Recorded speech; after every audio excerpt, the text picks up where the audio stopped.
সম্মানিত সুপ্রিয় দর্শক শ্রোতা দেশ ও প্রবাস থেকে যারা আমাদের সাথে সংযুক্ত আছেন, ভিডিও দেখতেছেন অথবা শুনতেছেন, সবাইকে জানাই আন্তরিক প্রীতি ও শুভেচ্ছা।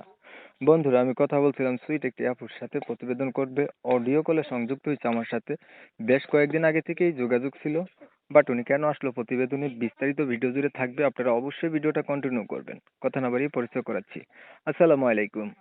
ওয়ালাইকুম সালাম। কেমন আছেন আপু? আপনি ভালো আছেন? আলহামদুলিল্লাহ আছি ভালো। ভালো আছেন, ভালো থাকবেন। ভালো থাকাই কামনা করছি। তবে একটু শুনতে চাচ্ছিলাম আপনার প্রতিবেদন আসার কারণটা কি? কেন আসছেন বলেন? প্রতিবেদনে আসছি, আমার একজন বাচ্চা আছে, আমি একজন মনের মানুষ চাইতেছি। বাচ্চা আছে, তাহলে তো আপনার মনের মানুষও ছিল। আপনার বাচ্চার বাবাও তো ছিল, আপনার হাজবেন্ড ছিল। হাজবেন্ড না, কোথায়? আমার হাজবেন্ড মারা গেছে। কতদিন হয়েছে? মারা গেছে বেশ 3 বছর হবে। 3 বছর হয়েছে মারা গেছে। এখন 3 বছর যাবত একাই আছেন? জি। বয়স কত আপনার? আমার বয়স এই 23। 23। বর্তমানে থাকেন কার কাছে? বর্তমানে থাকি আমার এই আম্মুর কাছে। আমার একজন মা আছে, হুম। উনি না, নিজের মা, আপন মা। আচ্ছা, মায়ের কাছে থাকেন। বাবা নাই আপনার? জি। না, আমার বাবা নেই। আচ্ছা, আপনার তো একটা সংসার আছে, মা বাচ্চা এগুলা নিয়ে তো একটা সংসার। এই সংসার চলে কিভাবে? এই সংসার মনে করেন আমি চালাই, আমি একটু টেলারি কাজ করি। আর টেলারি কাজ যদি শেষ দিই তাহলে মানুষের বাসা বাড়ির কাজ করি খাই। আমার মা তো কিছু করতে পারে না, আমার মা গর্ভবতী হয়ে গেছে। উনি তো আগে মানুষের বাড়ি বাড়ি কাজ করতে, এখন উনি পারে না। এখন মেশিন আমি আছে আমার আপনার নিজের? বাচ্চাটাকে নিয়ে। জি। নিজের সেলাই মেশিন আছে? হ্যাঁ, আছে।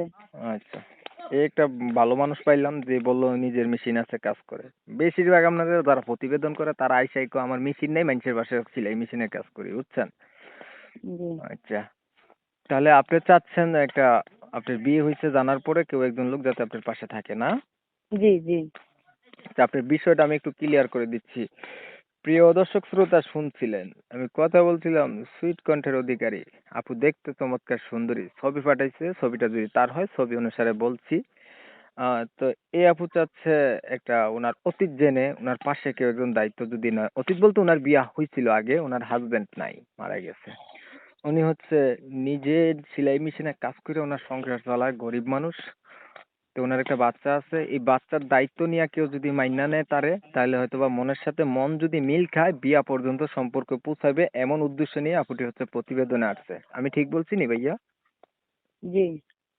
আচ্ছা, তো আমি হচ্ছে কমিউনিটি গাইডলাইনের কারণে এই সুইট মিষ্টি আপুটির নাম এবং ঠিকানা আপনাদের মাঝে নিতে পারতেছি না, ইউটিউবের গাইডলাইনের বাইরে, ওইটার জন্য। আপনারা হচ্ছে যারা এই আপুটির সম্পর্কে জানতে চান আর ওনার নাম এবং কোথায় থাকে, তাহলে ওনার সাথে যোগাযোগ করবেন ওনার নাম্বারে, উনি বলে দেবে উনি কোথায় থাকে। তো আপনি কি আর কিছু বলবেন? না, না, আর কিছু বলবেন না। তো অনেক সময় নিয়ে আপনাদের মূল্যবান সময়গুলা নষ্ট কইরা, ধৈর্য ধইরা, কষ্ট কইরা আমার সাথে থাইকা ভিডিও দেখছেন, সবাইকে জানাই এমএসকে টিভির পক্ষ থেকে অসংখ্য ধন্যবাদ। সবাই ভালো থাকবেন, সুস্থ থাকবেন। আল্লাহ হাফেজ।